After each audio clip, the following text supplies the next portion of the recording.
having the wonderful Japanese connection has been very, very interesting. And the new fruits that have been used from Japan, we made when we were judging, I think, a list out of perhaps 12 that we'd never even heard of. And so that was a very fascinating experience for all of us. And we're particularly delighted that you are here today. Thank you. So we're going to go through it. There are so many people here and so many goals. And this is extraordinary in itself, that actually over the years we can't believe how well and how wonderfully marmalade is just improving and increasing and doing so well. So it's nonsense what one reads in the newspaper, is all I can say, because we are proof of the fact that it is actually very much alive and kicking. So I wanted to ask Dan Leppard, who's busy filming at the moment, to take over from me and to introduce everybody and perhaps present, well, you will be presenting the Gold Awards. Absolutely. Thank you. Before we start, I would like to ask the Ambassador whether he would say a few words. Thank you. Thank you very much, Jane. It's a great honor to be in Cumbria for the first time. And that probably is not a surprise, although my colleagues from Japan may already have been here several times in conjunction with the Marmalade Festival. So I'm in London now for 9 months, and this is the first time I'm in Lake District. Just arrived this afternoon. I felt very much at home. The scenery in Lake District reminds me of a place called Hakone in Japan, which is about 2 hours from metropolitan Tokyo, either by car or by train. And it is in the outskirts of Mount Fuji. It rains a lot. So it's all green. It's all green. It's hilly. We have hilly, winding roads, and it's a resort people go to from Tokyo. And this is a very familiar scenery that I find here in Cumbria and Lake District. So this is one commonality that I think I can appreciate. And there's also other similarities. One, lake. Scenery is never perfect without water, and beautiful water. Both Hakone and Lake District have beautiful lakes.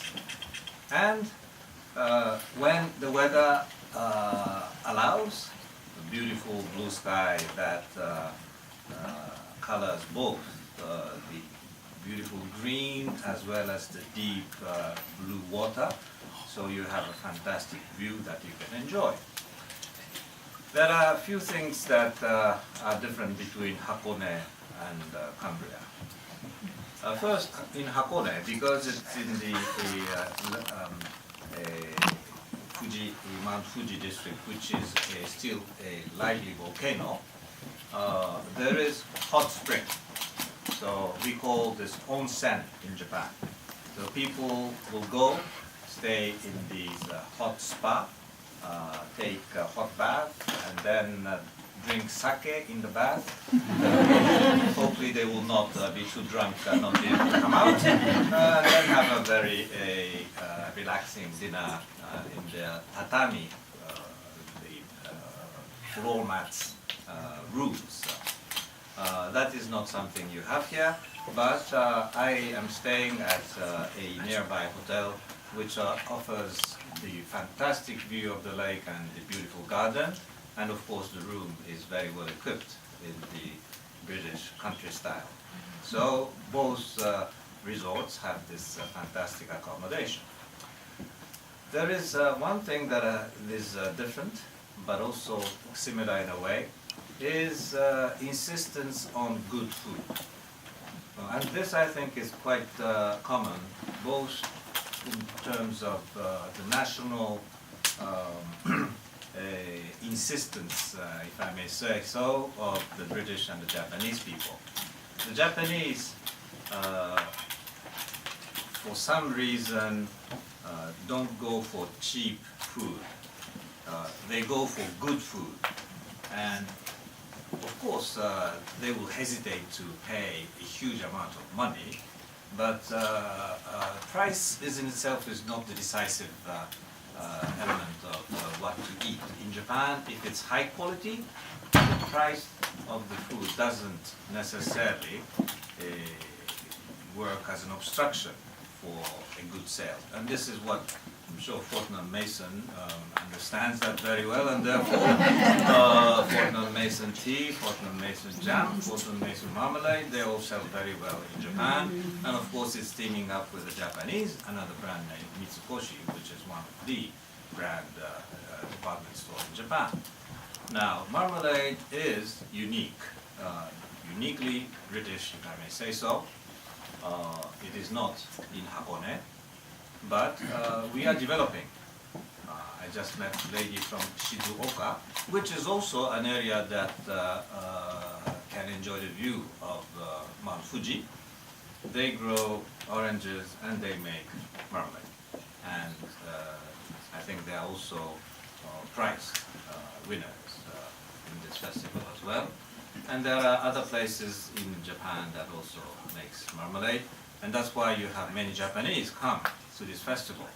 I am amazed that this festival has now been going on for more than 10 years. It is, I was saying, a half miracle.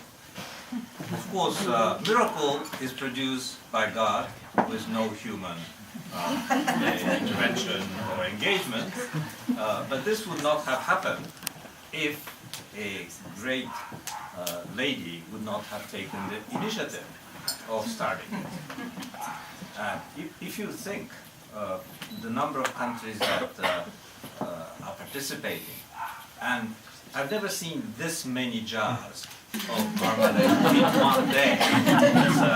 Or even if, I think I've seen more marmalade than I have during the more than 60 years of my life, within a matter of half an hour or so.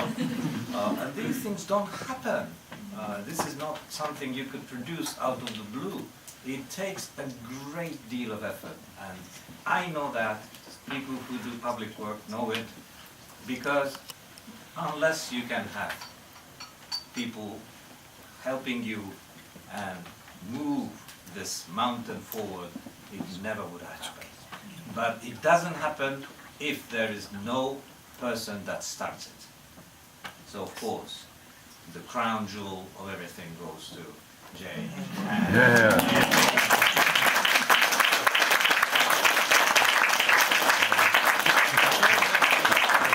Ladies' work. Yoko and I have been very fortunate to be invited to this festival for the first time. Since London is a busy town, and ambassadors are supposed to work hard on public duties, not that this is not public duty, but it is a bit away. And unless I had a good reason to be here, it would have been probably difficult for me to get out of London and spend, although I will be here one night, I probably will be enjoying a little bit of sunshine tomorrow before I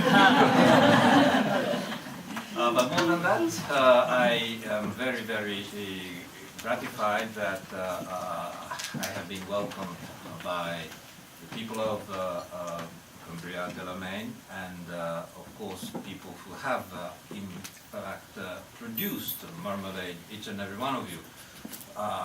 If there are 2,000 more jars, I think there are 2,000 more people here in the room, but maybe not all of them represented. This really is a marmalade day for me. So thank you all very much, and thank you also for inviting me to attend this very, very memorable ceremony. Well done.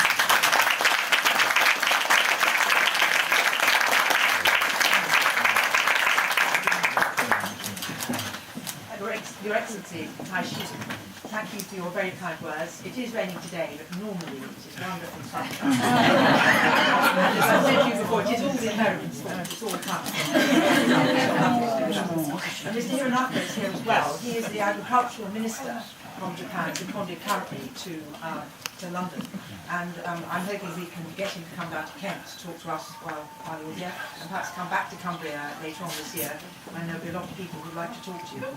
But all the blogs and tweets and emails in the world cannot make up for having the ambassador of the great country of Japan here with us, where we can shake his hand and talk to him about his country and his people and his culture, and also to have so many representatives from his country here in their beautiful kimonos and odis. So it's wonderful to see you all, and we're delighted. And as Jana says, welcome to the ancient kingdom of Cumbria. It's had many kings, Cumbria, and warlike kings, but not anymore. So this festival underlines this extraordinary revolution which has been happening in the last 10 years, 11 years, in this country and in the United States, I think, where artisans, small producers, people who make marmalade or wine or cheese or produce whatever food, but do it in very small quantities with very small numbers of people in their businesses. And it is a reconnection for us with the seasons, with the environment, and with the earth itself, something that we have lost in the years since the Second World War. So it is enormously important for us to realise this, and it has not been imposed on us from above by politicians and statesmen. It has come from the bottom up. It is people who feel very strongly about these traditions and cultures of our own.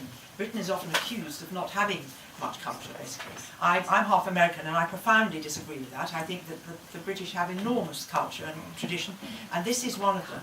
And it is Jane who is the person who has stepped forward and started this 10 years ago without any idea of the monster she was creating and these thousands of jars of marmalade, all of which individually have to be judged and commented on so that the makers arrive tomorrow and see a constructive criticism attached to their jar, which is very important indeed. So the artisans of the world unite.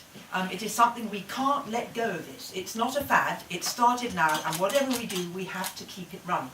And Cumbria is, of course, one of the great centres, one of the great foodie centres in the country. Kent runs it a very close second. So, Taishi, Your Excellency, thank you for your words. Thank you for coming. We are delighted to see you both here, and of course, our Minister as well. Very good to see you. Thank you.